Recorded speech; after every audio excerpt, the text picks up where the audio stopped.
Olá pessoal, eu sou o engenheiro Lincoln Camilo, especialista em patologia das construções. Estou aqui juntamente com o engenheiro Renato Oliveira, que nos acompanha aí nas nossas avaliações. E hoje nós vamos falar de um assunto muito delicado. Vamos tratar de recalque de solo, né? O recalque é uma anomalia, uma manifestação patológica que ocorre nas construções, que aí tem algum tipo de deficiência na parte das estruturas ou até mesmo na parte das investigações do solo. Motivo pelo qual nós precisamos entender aonde está sendo feita, onde está sendo executado as edificações. Nós estamos aqui no imóvel na região da Lapa, região de São Paulo, onde nós temos já a identificação dessa anomalia e vamos dar uma passada pelas estruturas para que todo mundo que esteja aí assistindo possa entender como fazer essa interpretação, como que eu consigo diagnosticar se a anomalia é proveniente de um recalque, né? O recalque é uma anomalia que precisa ser estudada muito a fundo, ela determina determinados pontos de monitoramento, mas a gente vai classificar aqui de forma bem rápida para a gente poder fazer uma identificação visual mais rápida. Nós podemos identificar aí os recalques como sendo recalque diferencial ou recalque igualitário, né? Nós temos recalque de primeira ordem, recalque de segunda ordem, são situações mais aprofundadas que aí não vem ao caso por enquanto. Então o que nós precisamos entender? Então voltando lá nas nossas aulas de engenharia, né, as nossas aulas na graduação, onde nós tínhamos um conceito básico de descarregamento das cargas, dos pesos específicos, a gente começava pegando as cargas acidentais e descarregando sobre as lajes, né? E aí você pega os valores das cargas da própria laje, que é o peso específico da laje, mais as cargas acidentais e descarrega ela nas vigas. E aí pega as cargas das vigas, descarrega nos pilares e assim sucessivamente, né, até chegar nas fundações. Motivo pelo qual as nossas fundações precisam ser calculadas e mencionadas corretamente. É importantíssimo que a gente possa ter um foco muito preciso na parte das fundações. Porém, tão importante quanto calcular uma fundação é conhecer o tipo de solo que essas fundações estão sendo descarregadas.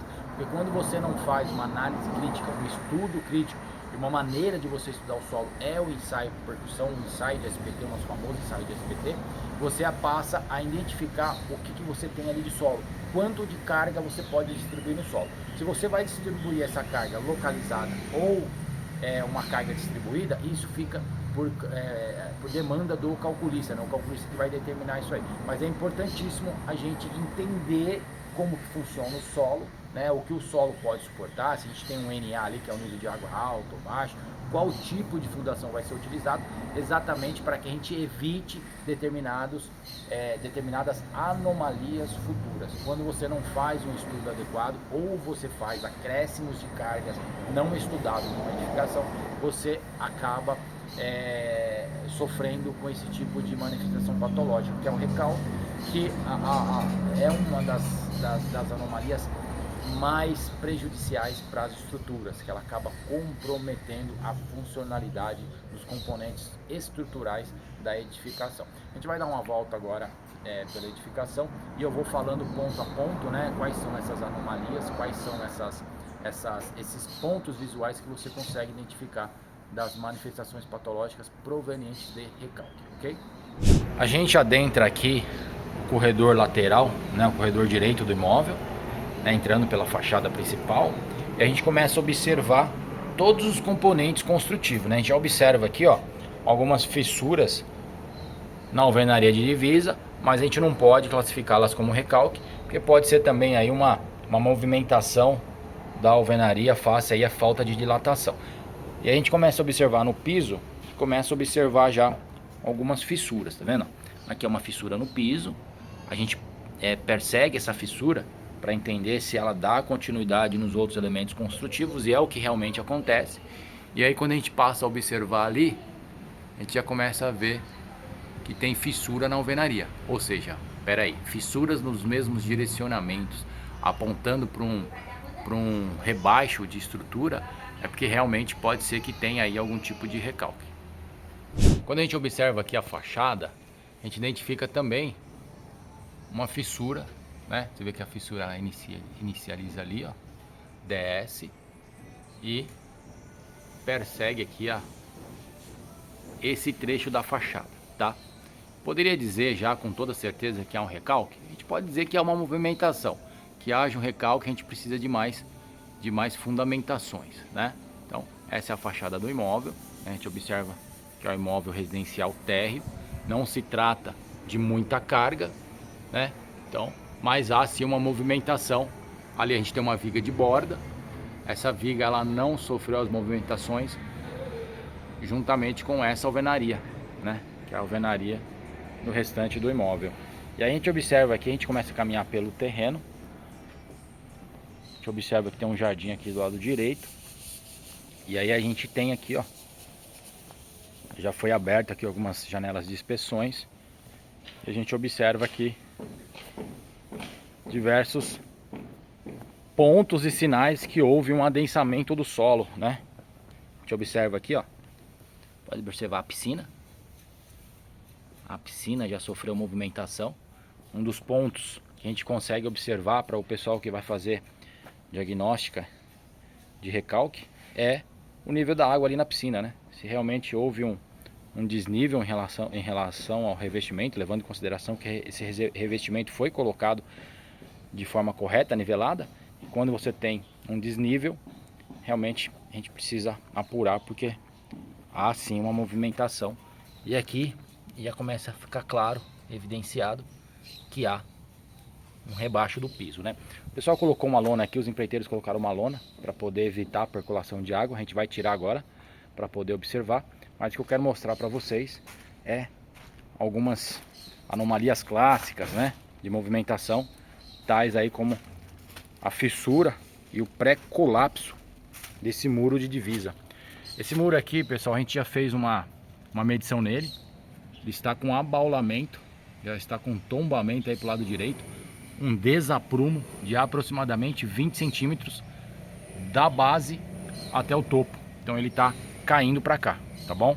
É importantíssimo a gente fazer essa avaliação para garantir a integridade aí dos usuários do imóvel, tanto desse imóvel quanto do imóvel vizinho. A gente observa aqui, ó, já pode observar aqui uma pré-ruína, tá, do muro.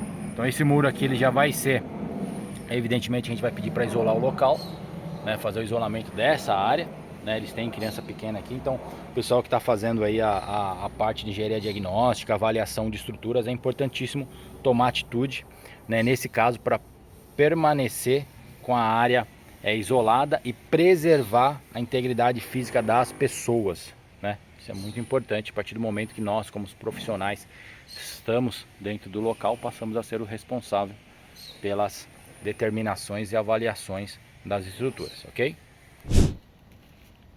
A gente começa a observar aqui, ó, que a base do muro, você vê que a percolação do excesso de água aqui, ela já causou, né, um adensamento do solo e o recalque, né? Recalque por adensamento. Ó. Você observa aqui que aqui é o piso da piscina, tá? A piscina tá ali, piso da piscina. O pessoal colocou lona aqui, entulho aqui para evitar a percolação de água. Mas a gente observa aqui um caso crítico, né? Ali a gente pode observar também, tá vendo? Bastante índice de vazio, né? A casa de bomba aqui, quando a gente observa a casa de bomba, olha o quanto a casa de bomba desceu, tá? E aí um fator importantíssimo pra galera, pessoal aí, poder fazer um laudo bem especificado, é quando a gente observa esse material aqui, ó, trata-se de um solo vermelho, né? Um solo que não é usual, não é um solo, não um solo usual, mas não é o solo correto que deveria estar aqui em relação à vegetação, né? Quando a gente tem vegetação, esse solo ele acaba ficando um solo mais negro, né? Como esse solo aqui, tá vendo? Solo mais rico em raízes, em outros minerais, né? Então a gente já deduz que esse solo não é daqui. Esse solo ele foi acrescentado, ele veio de outro lugar. E aí a gente consegue encaixar as peças e começa a observar que essa área aqui sofreu com um aterro, né? Foi feito um aterro aqui, foi feita aqui uma recomposição de material para regularização. Isso aí dá para observar mesmo, porque esse terreno aqui, se a gente observa a cota dele, né? ele é um terreno que ele tem uma cota de nível lá em cima mais alto e começa a descer. Então o que a gente presume aí é que fizeram aqui um arrimo, né? Foi feito um arrimo aqui no passado, né? Inclusive, né, esse muro de contenção aqui ele acabou colapsando também, tá vendo? Acabou sofrendo com colapso devido àquele recalque ali. E essa área toda aqui foi aterrada para poder fazer um nivelamento, e esse nivelamento ser constituído como uma área de piscina, tá? Outro fator tão importante, né, para quando você vai fazer a avaliação, é você entender os vizinhos. Nós temos ali o vizinho, né, olhando da fachada desse imóvel, o vizinho da direita, o vizinho dos fundos e o vizinho da esquerda, né? Lembrando que quando a gente trata de recalque de solo, um dos motivos que pode fazer com que o solo recalque é a quantidade excessiva de água que acaba percolando no terreno, que é exatamente o que ocorre aqui. A gente não tem um recalque por sobrecarga, né? Mesmo porque a gente tem lá um imóvel térreo sem considerações de cargas, né? Sem grandes cargas, mas a gente tem grande presença de água pluvial, que são as águas da chuva, que percolam aqui ao terreno, e esse terreno ele não tem vazão. O vizinho aqui é um vizinho que está numa cota de piso mais alta. O vizinho dos fundos, embora lá no final do imóvel seja mais baixo, quando a gente pega aqui, o pessoal pode observar aqui, ó, é um terreno que está praticamente na mesma cota, né? É um espaço que está praticamente na mesma cota que essa área, né? E o vizinho, esse vizinho do lado de cá, que é o vizinho da esquerda, também está em cota mais alta. Ou seja, nós temos um vale. O nosso terreno aqui é objeto da perícia, é um vale onde nós não temos vazão suficiente dos fluidos. E isso acaba trazendo um adensamento forçado do solo. Pessoal, feito o nosso diagnóstico, feito aquela vistoria, aquela análise visual, que é importantíssimo. Agora a gente vai fazer a elaboração de um laudo estrutural, né? Um laudo de estabilidade estrutural, e dar prosseguimento com o diagnóstico, com o prognóstico e as ações terapêuticas, o que precisa ser feito aqui para poder estabilizar esse recalque. Depois a gente vai colocar ali para vocês no cantinho aí do vídeo o selo de monitoramento que nós utilizamos com lâmina de vidro microscópica, onde ela, com qualquer movimentação das estruturas, ela acaba se rompendo. Então, se houver uma movimentação de qualquer componente construtivo, essa lâmina acaba rompendo e acaba nos falando que nós precisamos fazer uma intervenção imediata, tá? Então, é importantíssimo para quem está nesse ramo aí de engenharia diagnóstica entender o comportamento das estruturas, né? A gente costuma falar, eu costumo falar aí com o engenheiro Renato diversas vezes, que as estruturas elas nos comunicam que estão passando por algum tipo de problema. E quando você consegue identificar esse problema, você já tem um grande passo para poder fazer um trabalho mais próximo da realidade. Evidentemente, eu aprendi isso nos meus anos acadêmicos, que nenhuma verdade é absoluta, a gente sempre precisa ouvir, estudar, analisar, e as coisas acabam mudando ao longo do tempo. A gente está trazendo esse conteúdo para vocês. Não se esqueça de se inscrever no nosso canal, né? Curta, compartilhe, dê um like, que a gente possa estar sempre mais trazendo conteúdos como esse, não só de recalque, mas também de problemas estruturais, flexões de estruturas, fissuras, trincas, dentre outras manifestações patológicas, as diversas anomalias que nós temos aí no ramo da construção civil, exatamente para que a gente possa evitá-los e fazer uma engenharia, fazer um trabalho aí voltado para a engenharia cada vez mais sólido, cada vez mais seguro e confiável. Um abraço a todos e conte com a gente.